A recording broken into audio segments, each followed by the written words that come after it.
1941년 8월 21일 아침, 파리에서 독일군 한 명이 암살당했다. 따라서 다음을 포고한다. 8월 23일부터 프랑스의 독일 당국에 의해 체포되었든 독일 당국을 위해 체포되었든 그러한 프랑스인은 모두 인질로 간주된다. 새로운 범죄 행위가 발생할 때마다 해당 범죄의 심각성에 따라 적절한 수의 인질이 총살될 것이다. 이거 완전 무법지대네요. 예.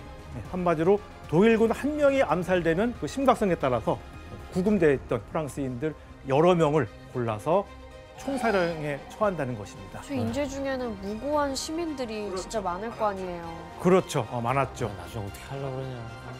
한마디로 사건을 일으킨 레지스탕스 세력을 대신해서 감옥에 갇혀 있는 프랑스인들을 인질로 삼을 테니까 알아서 조심해라. 심지어 몇 명 죽인다는 말도 없어서 뭐 몇 명 죽일지도 모르는 거네요. 예, 사실 처음에 히틀러는 나치 독일군 한 명이 피살될 때마다 50명에서 100명 정도를 처형하라고 지시했습니다. 하지만 실제로 인질의 수는 들쑥날쑥 기준이 불명확했습니다. 그래서 한번 사례를 말씀드리면은 나치 독일군 중령 한 명이 암살됐는데 그에 대한 보복으로 처형된 프랑스인 인질이 무려 48명이었습니다. 그리고 이틀 뒤에 또 추가로 프랑스인 50명이 더 처형되었고요. 심지어 한 영화관에서 일어난 레지스탕스 세력의 공격으로 독일군 장교 58명, 58명이 죽거나 다치는 일이 벌어졌는데 그에 대한 보복으로 딱 2배인 116명을 인질로 총살했습니다. 이렇게 레지스탕스 활동에 대한 보복으로 인질로 삼아서 죽인 프랑스인 수가 다 합치면 모두 약 860명에 달하는 걸로 추정되고 있습니다. 교수님, 그럼 이렇게 되면 그 인질들 중에 억울한 사람들도 너무 많을 거고 그렇죠. 레지스탕스의 분노가 더 커지겠네요. 더 많아질 것 같은데? 맞습니다. 인원도? 네. 게다가 여기에 프랑스인들을 대거 레지스탕스 활동에 뛰어들게 한 또 다른 사건이 있었는데요. 이 사건을 일으킨 인물은 1942년 빼땡에 이어서 비시 프랑스의 2인자로 올라선 피에르 라발이었습니다. 라발은 빼땡보다 더한 정도로 나치 독일에 협력하려는 인물이었습니다. 이 사람이 남긴 가장 악명 높은 말이 나는 독일의 승리를 원한다. 이 전쟁에서. 이런 말을 남겼던 인물인데요. 네? 예, 당시 나치 독일군을 위해 가동되는 독일 공장에 노동력이 부족해지자 라발은 프랑스인들을 보내기 위해서 한 가지 수를 썼습니다. 뭐지? 당신을 위해, 당신의 가족을 위해, 우리의 포로 군인들을 위해 교대제에 지원해서 당신의 직업에 종사하세요. 자세한 정보는 독일 취업사무소에 문의하세요. 독일을 위해 일하라는 얘기 아니에요? 취업하라고. 맞습니다. 예. 일단 라발은 프랑스인들이 자발적으로 독일에 갈 수 있는 이유를 만들어냈는데 아까 교대제라는 말이 나왔죠. 그러니까 이게 3대 1로 교대하는 건데요. 사실 당시 독일에는 약 180만 명의 프랑스 포로들이 잡혀 있었는데 프랑스인 3명을 노동자로 보내면 포로 수용소에 있는 프랑스 군인 1명을 석방시키는 조건으로 나치 독일과 협상한 것입니다. 그리고 마치 나치 독일에 일하러 가면 거기서 좋은 조건으로 일하러 가는 것처럼 이렇게 꾸며낸 그런 정책이 되겠습니다. 또 취업 사기일 것 같은데요, 뭔가? 네. 이유 작가님, 실제로는 어땠어요? 라발은 프랑스인들을 좀 안심시키기 위해 노동자로 간 사람들이 밥도 잘 먹고 잠도 잘 자는 것처럼 이렇게 홍보를 했는데 실제로는 정말 열악한 환경에서 일했대요. 12시간 이상씩 일하고 허름한 기숙사에서 쪽잠을 자야 했고 지프로 만든 매트리스 위에서 잤대요. 네, 그렇게 열악한 환경 속에서 배급도 제대로 안 나왔대요. 그래서 영양실조에 걸리는 게 부지기수였을 정도로 근무 환경이 열악했다고 합니다. 하루에 빵 2조각 주는 놈들이 뭘 잘해주겠어요.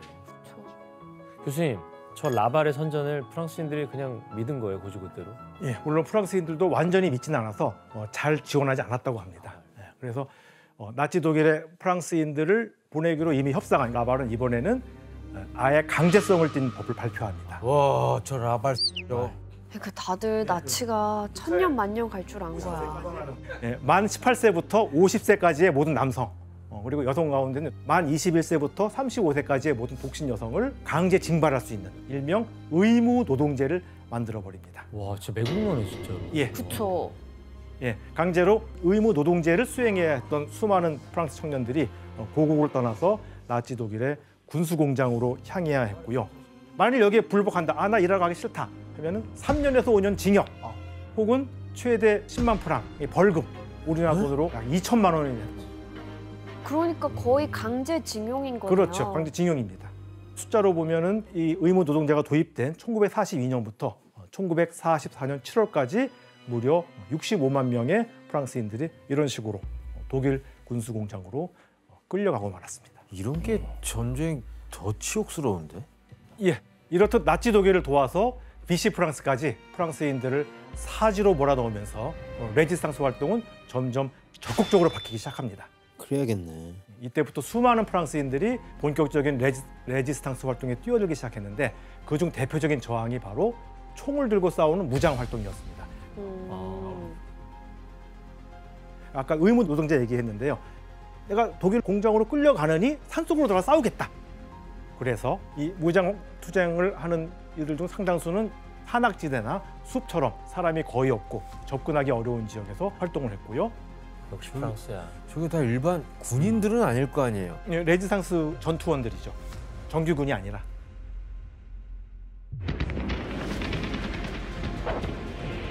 이들은 폭발물을 직접 제조하기도 했고 독일군 시설에 화염병이나 수류탄을 던져서 나치 독일군을 향해 기습 공격을 가했습니다. 처음에는 우리가 낙서하고 막 이런 거 봤잖아요. 이게 이제 점점 무장 투쟁 쪽으로 올라가는 거죠. 맞습니다. 이뿐만 아니라 레지스탕스 대원들은 고압선 철탑을 파괴해서 전기를 끊어놓거나 주요 독일군을 지목해서 암살을 하는 등의 방식으로 나치 독일을 끊임없이 괴롭혔습니다. 근데 남보람 박사님, 이 레지스탕스 무장 활동에 대해서 프랑스인들의 반응은 어땠어요? 적극 옹호하기 시작했어요. 근데 이게 또 감싸고 그러면 또 두려울 거 아니에요, 이 독일 나치군들한테. 나치 독일에 대해서 갖고 있는 공분이 그 두려움을 넘어선 거죠. 어떤 임계점을 이제 돌파한 거예요. 그래서 적극적인 활동을 하는 사람들도 있었고 좀 겁나는 사람들은 직접 가담하진 않더라도 먹을 거 몰래 갖다 주고 또 다친 레지스탕스 대원들 몰래 숨겨주고 이런 활동들을 했던 거예요. 이때 눈여겨볼 것이 여성들도 레지스탕스 활동을 굉장히 많이 했어요. 이렇게 총을 들고 나오는 사람들도 있지만 사실 유모차를 끌고 나오는 여성들까지 의심하지는 않거든요. 거기에다가 통신문도 숨기고 일부 무기나 식량도 숨겨서 레지스탕스 활동들을 여성적인 방법으로 많이 지원을 하기도 했어요. 그런데 이때 레지스탕스 활동에 더욱 불이 붙게 된, 더욱 불을 붙인 충격적인 사건이 또 발생합니다. 또 있어요? 네, 이번엔 좀 더 큰 사건인데요. 나치 독일에 협력했던 비시 프랑스 체제 역시 뒤통수를 맞게 된 것이죠. 형이 뒤통수 맞지, 누가 봐도 뒤통수. 땅을 더 뺏는 거 아니야, 더? 예, 파리를 포함한 프랑스 북부 지역만 점령했던 나치 독일이 남쪽으로 비시 프랑스까지 군대를 끌고 내려와서 프랑스 전역을 점령을 하게 됩니다. 이때 뭐 점령 지역, 비점령 지역 구분이 없어져요. 와. 영국을 제외한 대부분의 유럽은 이제 히틀러의 차지가 돼버린 것이죠. 와.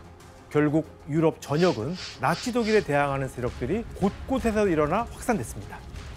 와. 무장한 레지스탕스 세력이 1943년 가을에는 약 2만 5천 명에서 4만 명 사이까지도 늘었고 다음 해 6월에는 거의 10만 명 가까이 늘어난 것으로 추정되고 있습니다. 레지스탕스 활동에 불이 활활 붙기 시작한 것이죠.